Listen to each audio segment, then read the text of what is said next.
ಮಕ್ಕಳಲ್ಲಿ ಹೆಚ್ಚಾಗ್ತಾ ಇದೆ ಮೊಬೈಲ್ ಅಡಿಕ್ಷನ್. ಮೊಬೈಲ್ ಬಳಕೆಯಿಂದ ಮಕ್ಕಳ ಕಣ್ಣಿಗೆ ಸಮಸ್ಯೆ ಉಂಟಾಗ್ತಾ ಇದೆ. ಮೊಬೈಲ್ನಿಂದಲೇ 5,000 ಮಕ್ಕಳಿಗೆ ಕನ್ನಡಕ ಬಂದಿದೆ.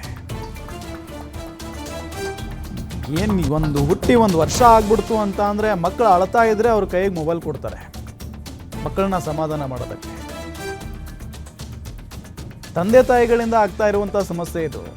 ತಂದೆ ತಾಯಿಗಳಿಂದ ಮಕ್ಕಳ ಕಣ್ಣಿಗೆ ಸಮಸ್ಯೆ ಆಗ್ತಾ ಇದೆ ಮೊಬೈಲ್ ಬಳಕೆಯಿಂದ. ಎಲ್ಲ ಪೋಷಕರು ನೋಡಬೇಕಾದಂತ ಸ್ಟೋರಿ ಇದು. ಮೊಬೈಲ್ನಿಂದಲೇ 5,000 ಮಕ್ಕಳಿಗೆ ಕನ್ನಡಕ ಬಂದಿದೆ. ದಕ್ಷಿಣ ಕನ್ನಡ ಜಿಲ್ಲೆಯಲ್ಲಿ ಮಕ್ಕಳಲ್ಲಿ ದೃಷ್ಟಿ ದೋಷ ಪ್ರಕರಣ ಹೆಚ್ಚಳವಾಗಿದೆ. ದಕ್ಷಿಣ ಕನ್ನಡ ಜಿಲ್ಲೆಯಲ್ಲಿ 1,106 ಸರ್ಕಾರಿ ಮತ್ತು 270 ಅನುದಾನಿತ ಶಾಲೆಯ ಮಕ್ಕಳ ನೇತ್ರ ತಪಾಸಣೆ ಮಾಡಲಾಯಿತು. 4,398 ಸರ್ಕಾರಿ ಮತ್ತು 660 ಅನುದಾನಿತ ಶಾಲೆಯ ಮಕ್ಕಳಲ್ಲಿ ದೃಷ್ಟಿ ದೋಷ ಕಂಡು ಬಂದಿದೆ. 5,000 ಮಕ್ಕಳಿಗೆ ಕನ್ನಡಕದ ಅನಿವಾರ್ಯತೆ ಇದೆ. ಶಾಲೆಗಳಲ್ಲಿ ತಪಾಸಣೆ ವೇಳೆ ಆಘಾತಕಾರಿ ಸಂಗತಿ ಬೆಳಕಿಗೆ ಬಂದಿರುವುದು. ಮಕ್ಕಳು ಹೆಚ್ಚಾಗಿ ಮೊಬೈಲ್ ಫೋನ್ ಬಳಕೆ ಮಾಡ್ತಾ ಇದ್ದಾರೆ. ಅದಕ್ಕೇನೆ ಈ ರೀತಿಯಾಗಿ ಆಗ್ತಾ ಇದೆ. ದೃಷ್ಟಿ ದೋಷಕ್ಕೆ ಪ್ರಮುಖವಾದಂಥ ಕಾರಣ ಮಕ್ಕಳು ಹೆಚ್ಚಾಗಿ ಮೊಬೈಲ್ ಫೋನನ್ನು ಬಳಕೆ ಮಾಡ್ತಾ ಇದ್ದಾರೆ. ಇದಕ್ಕೆ ಯಾರು ಕಾರಣ? ಭಾಳ ಪ್ರಮುಖವಾಗಿ ತಂದೆ ತಾಯಿಗಳು. ಮಕ್ಕಳು ಏನಾದರೂ ಹಠ ಮಾಡ್ತಾ ಇದ್ರೆ ಮೊಬೈಲ್ ಕೊಟ್ಬಿಡೋದು, ಮಕ್ಕಳೇನಾದರೂ ಅಳ್ತಾ ಇದ್ರೆ ಮೊಬೈಲ್ ಕೊಟ್ಬಿಡೋದು, ಸಮಾಧಾನ ಮಾಡೋದು. ಇದು ತಂದೆ ತಾಯಿಗಳೇ ಅದನ್ನು ರೂಢಿ ಮಾಡ್ತಾ ಇದ್ದಾರೆ ಮಕ್ಕಳಿಗೆ. ಈಗ ಪ್ರಸ್ತುತವಾಗಿ ನಡೀತಾ ಇರೋದೇ ಅದು. ಅದಾದ ನಂತರ ಇನ್ನು ಆನ್ಲೈನ್ ಕ್ಲಾಸು, ಆ ಕ್ಲಾಸು, ಈ ಕ್ಲಾಸು ಅಂತ ಹೇಳಿ ಮೊಬೈಲ್ ಅಲ್ಲಿ ಇದ್ದೇ ಇರುತ್ತೆ ಎನಿ ಟೈಮ್. ಸೊ ಅದು ಮೊಬೈಲ್ ಗೀಳಿಗೆ ಮಕ್ಕಳು ಬಿದ್ದು ಬಿಟ್ಟಿದ್ದಾರೆ. ಇದರಿಂದ ಮಕ್ಕಳು ತಮ್ಮ ದೃಷ್ಟಿಯನ್ನು ಕಳ್ಕೊಳ್ಳುವಂಥ ಸಾಧ್ಯತೆ ಕೂಡ ಇರುತ್ತೆ ಅತಿ ಹೆಚ್ಚಾಗಿ ಮೊಬೈಲನ್ನು ಬಳಕೆ ಮಾಡೋದ್ರಿಂದ. ದೃಷ್ಟಿದೋಷದ ಬಗ್ಗೆ ಈಗ ಹಲವಾರು ಮಾಧ್ಯಮಗಳಲ್ಲಿ ವರದಿ ಆಗ್ತಾ ಇದೆ. ಕಳೆದ 15 ದಿವಸದ ಹಿಂದೆ ರಾಜ್ಯ ಮಟ್ಟದ ದೈನಿಕವೊಂದರಲ್ಲಿ, ಕನ್ನಡ ದೈನಿಕದಲ್ಲಿ ಕೂಡ ವರದಿಯನ್ನು ಪ್ರಸಾರ ಮಾಡಲಾಗಿತ್ತು. ಸಾರ್ವಜನಿಕರಲ್ಲಿ ನನ್ನದೊಂದು ಮನವಿ ಹಾಗೂ ಆತಂಕಕ್ಕೆ ಒಳಗಾಗಬೇಡಿ ಅನ್ನೋದೊಂದು ಕಿವಿ ಮಾತಿದೆ. ಈ ಸಂಖ್ಯೆ ತಾವು ಏನು ಹೇಳ್ತಾ ಇದ್ರಿ, ವರದಿ ಆಗಿದೆ, ಇದು ಏಕಾಏಕಿ ಬಂದಂಥದ್ದಲ್ಲ. ನಮ್ಮ ಇಲಾಖೆಯಲ್ಲಿ ಪ್ರತಿ ಜಿಲ್ಲೆಯಲ್ಲಿ ರಾಷ್ಟ್ರೀಯ ಬಾಲ ಸ್ವಾಸ್ಥ್ಯ ಕಾರ್ಯಕ್ರಮದ ಅಡಿಯಲ್ಲಿ ಪ್ರತಿ ಜಿಲ್ಲೆಯಲ್ಲಿ ಒಂದು ತಾಲೂಕಿಗೆ 2 ತಂಡಗಳಂತೆ ವೈದ್ಯಕೀಯ ತಪಾಸಣಾ ತಂಡ ಇದೆ. ಇದರಲ್ಲಿ 2 ವೈದ್ಯರು ಇರ್ತಾರೆ, ಒಬ್ಬರು ಶುಶ್ರೂಷಕರು ಇರ್ತಾರೆ, ಒಬ್ಬರು ನೇತ್ರಾಧಿಕಾರಿಗಳಿರ್ತಾರೆ. ಅವ್ರ ಕಣ್ಣನ್ನು ತಪಾಸಣೆ ಮಾಡ್ತಾರೆ. ಇವರು ನಿಯಮಿತವಾಗಿ ಮತ್ತು ಪೂರ್ವಯೋಜಿತ ಕಾರ್ಯಕ್ರಮಕ್ಕೆ ಒಳಪಟ್ಟಂತೆ ಅವರು ಕ್ಷೇತ್ರ ಭೇಟಿಗೆ ಹೋಗ್ತಾರೆ. ಸರ್ಕಾರಿ ಮತ್ತು ಸರ್ಕಾರಿ ಅನುದಾನಿತ ಶಾಲೆಗಳು ಹಾಗೂ ಎಲ್ಲ ಅಂಗನವಾಡಿಗಳಿಗೆ ಭೇಟಿ ಕೊಡ್ತಾರೆ. ಅಂಗನವಾಡಿಗಳಲ್ಲಿ ವರ್ಷಕ್ಕೆ 2 ಬಾರಿ ತಪಾಸಣೆ ಆಗುತ್ತೆ.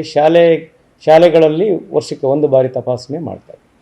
ಇದರಲ್ಲಿ ಮಕ್ಕಳಲ್ಲಿ ಇರಬಹುದಾದ ಬೇರೆ ಬೇರೆ ಆರೋಗ್ಯ ಸಮಸ್ಯೆಗಳಿಗೆ ಸಂಬಂಧಿಸಿದಂತೆ ತಪಾಸಣೆಯನ್ನು ಮಾಡ್ತಾರೆ. ಅವರ ಆಹಾರಕ್ಕೆ ಸಂಬಂಧಪಟ್ಟಂತೆ ಇರ್ಬೋದು, ಅವರ ಪೌಷ್ಟಿಕತೆಗೆ ಸಂಬಂಧಪಟ್ಟಂತೆ ಇರ್ಬೋದು, ತಪಾಸಣೆಯನ್ನು ಮಾಡ್ತಾರೆ. ಪ್ರಮುಖವಾಗಿ ಇದರಲ್ಲಿ ಮಕ್ಕಳಲ್ಲಿ ಸರ್ವೇ ಸಾಮಾನ್ಯವಾಗಿ ಕಂಡುಬರುವಂತಹ ಕಣ್ಣಿನ ನ್ಯೂನತೆಗಳು, ದೃಷ್ಟಿದೋಷ ಅಥವಾ ಕಿವುಡುತನಕ್ಕೆ, ಕಿವಿ ಕೇಳಿಸುವಿಕೆ ಸಂಬಂಧಪಟ್ಟಂತೆ ಇರ್ಬೋದು, ಹಲ್ಲುಗಳಲ್ಲಿ ಕಂಡುಬರುವ ಹುಳುಕು ಹಲ್ಲುಗಳಿರ್ಬೋದು, ಹಾಗೂ ಚರ್ಮ ರೋಗಕ್ಕೆ ಸಂಬಂಧಪಟ್ಟಂತೆ ಅತಿ ಹೆಚ್ಚು ಗಮನವನ್ನು ಹರಿಸಿ ತಪಾಸಣೆ. ಡೀಟೇಲ್ಸ್ ಕೊಡ್ತಾರೆ ನಮ್ಮ ರಿಪೋರ್ಟರ್ ಆದಿತ್ಯ ರಾವ್ ಸಂಪರ್ಕದಲ್ಲಿದ್ದಾರೆ. ಆದಿತ್ಯ, ಭಯಾನಕ ವಿಚಾರ ಇದು, ಭಯಾನಕ ವರದಿ. ಆದರೆ ತಂದೆ ತಾಯಿಗಳೇ ಇದಕ್ಕೆ ಪ್ರಮುಖ ಕಾರಣ ಅಂತ ಅನಿಸೋದಿಲ್ವಾ? ವರದಿ ಏನು ಹೇಳ್ತಾ ಇದೆ?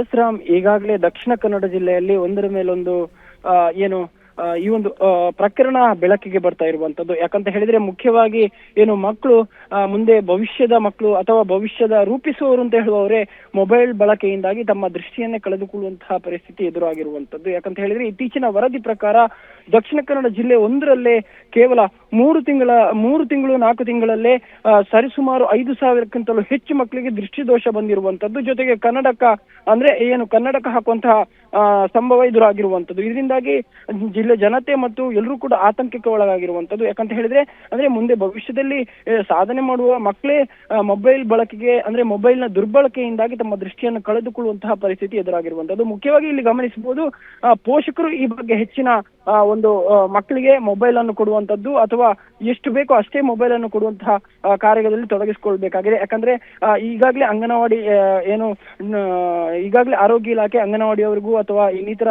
ಎಲ್ಲ ಸಂಘ ಸಂಸ್ಥೆಗಳಿಗೂ ಮತ್ತೆ ಇದಕ್ಕೆ ಸಂಬಂಧಪಟ್ಟವರಿಗೂ ಕೂಡ ಮಾಹಿತಿಯನ್ನು ಕೊಟ್ಟಿರುವಂತದ್ದು. ಜೊತೆಗೆ ಆ ಮಕ್ಕಳಿಗೆ ಬೇಕಾದಂತಹ ತಪಾಸಣೆಗಳು ಏನಿದೆ, ಜೊತೆಗೆ ಅವರಿಗೆ ಮನವರಿಕೆ ಅವರ ಪೋಷಕರಿಗೆ ಮನವರಿಕೆ ಮಾಡುವಂತಹ ಕೆಲಸ ಕಾರ್ಯಗಳು ಕೂಡ ಜಿಲ್ಲೆಯಲ್ಲಿ ನಡೀತಾ ಇರುವಂತದ್ದು.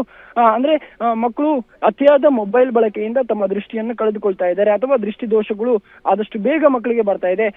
ಇಲ್ಲಿ ಗಮನಿಸಬೇಕಾದ ಅಂಶ, ಕೇವಲ 8 ವರ್ಷದಿಂದ 13-14 ವರ್ಷದ ಮಕ್ಕಳಿಗೆ ಅತಿ ಹೆಚ್ಚು ದೃಷ್ಟಿದೋಷ ಬರ್ತಿದೆ ಅಂತ ಹೇಳುವಂತಹ ಮಾತುಗಳು ಕೂಡ ಈಗ ಬೆಳಕಿಗೆ ಬಂದಿರುವಂತದ್ದು. ಜೊತೆಗೆ ಜಿಲ್ಲಾಡಳಿತ ಅಥವಾ ಆರೋಗ್ಯ ಇಲಾಖೆ ಈ ಬಗ್ಗೆ ಗಮನ ಕೂಡ ಹರಿಸಿರುವಂತದ್ದು. ಪ್ರತಿಯೊಂದು ಜಿಲ್ಲೆಯ ಗ್ರಾಮಗಳ ಅಂಗನವಾಡಿಗಳಲ್ಲಿ ಮಕ್ಕಳಿಗೆ ಕಣ್ಣಿನ ತಪಾಸಣೆ ಆಗಿರ್ಬೋದು ಮತ್ತು ಅದರ ಮುಂಜಾಗ್ರತೆ ಕ್ರಮವನ್ನು ಕೊಡಿಸುವಂತ ನಿಟ್ಟಿನಲ್ಲಿ ಕೆಲಸ ಕಾರ್ಯಗಳನ್ನು ಕೂಡ ಕೈಗೊಂಡಿರುವಂತದ್ದು. ಈ ಬಗ್ಗೆ ಅಂದ್ರೆ ಅವರಿಗೆ ಮನವರಿಕೆ ಮಾಡುವಂತಹ ಅಂದ್ರೆ ಪೋಷಕರಿಗೆ ಮನವರಿಕೆ ಮಾಡುವಂತಹ ಕೆಲಸ ಕಾರ್ಯಗಳು ಕೂಡ ನಡೀತಾ ಇದೆ. ಒಟ್ಟಿನಲ್ಲಿ ಈ ಒಂದು ಮೊಬೈಲ್ ಬಳಕೆ ಅಂದ್ರೆ ಕೋವಿಡ್ ನಂತರ ಮೊಬೈಲ್ ಬಳಕೆ ಹೆಚ್ಚಾಗಿದೆ. ಮಕ್ಕಳು ಎಲ್ಲ ಆನ್ಲೈನ್ ಕ್ಲಾಸ್ ಆಗಿರ್ಬೋದು ಮತ್ತು ಮಕ್ಕಳಿಗೆ ಟೀಚರ್ಸ್ನವರು ಕಳಿಸುವಂತಹ ನೋಟ್ಸ್ ಆಗಿರ್ಬೋದು ಎಲ್ಲವೂ ಕೂಡ ಮೊಬೈಲ್ಗೆ ಬರುವ ಕಾರಣ ಮಕ್ಕಳು ಹೆಚ್ಚಾಗಿ ಮೊಬೈಲ್ ಅಂದ್ರೆ ದಿನದ ಸರಿಸುಮಾರು 8-10 ಗಂಟೆ ಮೊಬೈಲ್ ಬಳಕೆಯಲ್ಲೇ ಇರ್ತಾರೆ. ಇದರಿಂದಾಗಿ ಮಕ್ಕಳಿಗೆ ದೃಷ್ಟಿದೋಷ ಮತ್ತು ಇನ್ನಿತರ ಕಾಯಿಲೆಗಳು ಬರುವಂತಹ ಸಾಧ್ಯತೆಗಳು ಕೂಡ ಹೆಚ್ಚಿದೆ. ಇದರಿಂದಾಗಿ ಮಕ್ಕಳು ಕನ್ನಡಕವನ್ನು ಜಸ್ಟ್ ಹೋಲ್ಡ್, ನಾನು ನಿಮ್ಮನ್ನ ಮತ್ತೆ ಮಾತನಾಡಿಸ್ತೀನಿ ಆದಿತ್ಯ ರಾವ್. ಈಗ ಗಿರೀಶ್ ಸಾಲೆತ್ತೂರು ಪೋಷಕರು ನಮ್ಮ ಜೊತೆಗೆ ಸಂಪರ್ಕದಲ್ಲಿದ್ದಾರೆ. ಗಿರೀಶ್ ಅವ್ರಿಗೆ ನಮಸ್ಕಾರ. ನಮಸ್ತೆ ಸರ್. ನೋಡಿ ಸರ್, ಈಗ ಮಕ್ಕಳಿಗೆ ಮೊಬೈಲ್ ಕೊಡೋದ್ರಿಂದ ಎಷ್ಟೆಲ್ಲ ಸಮಸ್ಯೆ ಆಗ್ತಾ ಇದೆ, ದೃಷ್ಟಿದೋಷ ಸಮಸ್ಯೆ ಉಂಟಾಗ್ತಾ ಇದೆ, ಏನ್ ಹೇಳ್ತೀರಿ ನೀವು? ಮಕ್ಕಳಿಗೆ ಮೊಬೈಲ್ ಕೊಡುವುದಲ್ಲ ಸರ್, ಮೊಬೈಲ್ ತಗೊಂಡ್ ಹೋಗ್ತಾರೆ. ಏನ್ ಗೊತ್ತಾ, ತಗೊಂಡ್ ಹೋಗೋದು ಎಲ್ಲಿ ಇಟ್ರು ತಗೊಂಡ್ ಹೋಗ್ತಾರೆ. ಮತ್ತೆ ನಮ್ಮ ತಂಬ ಆದ್ರೆ ಅದನ್ನು ನಾವು ನಮ್ಮ ಬಳಿ ಬಂದು ತಂಬ ಹಾಕಿಸ್ಕೊಂಡು ಹೋಗ್ತಾರೆ. ನಮ್ಮ ಮುಖದ್ದು ಫೇಸ್ ಐಡಿ ಆದ್ರೆ ಫೇಸ್ ಇಟ್ಕೊಂಡು ಹೋಗ್ತಾರೆ. ಹಾಗಾಗಿ ನಾವು ಎಷ್ಟೇ ಅವಾಯ್ಡ್ ಮಾಡಿದ್ರು ಮಕ್ಳು ಅದನ್ನು ತಗೊಂಡು ಹೋಗ್ತಾರೆ. ಅದರಲ್ಲಿ ಅದು ಈ ಜನರೇಷನ್ ಅಲ್ಲಿ ಮಕ್ಕಳಿಗೆ ಮೊಬೈಲ್ ಬೇಕಂತಾನೆ ಆಗಿದೆ, ಆ ತರ ಇದೆ. ಮತ್ತೆ ಸಮಸ್ಯೆನೆ, ಆದ್ರೆ ಈಗ ಯಾವ ರೀತಿ ಅದನ್ನು ಇದ್ ಮಾಡ್ಬೇಕಂತ ಮೊಬೈಲ್ ಬಳಕೆ ಮಕ್ಕಳು ಸರ್ ಹಠ ಮಾಡ್ತವೆ. ಗಿರೀಶ್ ಅವರೇ, ಮಕ್ಕಳು ಹಠ ಮಾಡ್ತವೆ, ಅಳ್ತವೆ. ಅಂತ ಟೈಮಲ್ಲಿ ಕೆಲವರು ಪೋಷಕರು ಏನ್ ಮಾಡ್ತಾರೆ ಅಂದ್ರೆ ಅವ್ರನ್ನ ಸಮಾಧಾನ ಮಾಡೋದಕ್ಕೆ ಆ ಮೊಬೈಲ್ ಕೊಟ್ಬಿಡ್ತಾರೆ ಅವ್ರಿಗೆ. ಅದೇ ಚಟ ಆಗೋಗ್ಬಿಡುತ್ತೆ ಮೊಬೈಲ್ ಯೂಸ್ ಮಾಡೋದು.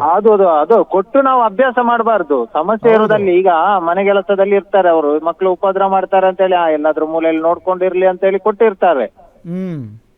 ಅದು ನೀವು ಹೇಳಿದಾಗೆ ಅದು ಚಟ ಆಗಿ ಮತ್ತೆ ಕೊಟ್ಟಿಲ್ಲ ಅಂತ ಹೇಳಿದ್ರೆ ಗಲಾಟೆ ಆಗ್ತದೆ. ಮತ್ತೆ ಮೊಬೈಲ್ ಅಲ್ಲಿ ಈ ರೀಲ್ಸ್ ಗಳು ಅವರ ಮೇಲೆ ಯಾವ ರೀತಿ ಪ್ರಭಾವ ಬೀರ್ತದೆ, ಅದು ಒಂದು ದೊಡ್ಡ ಇದು. ಅವರನ್ನು ಯಾವ ಒಂದು ಪರಿಸ್ಥಿತಿಗೆ ತಲುಪಿಸ್ತದೆ ಅಂತಾನು ಒಂದು ದೊಡ್ಡ ಮತ್ತೊಂದು ಇದು.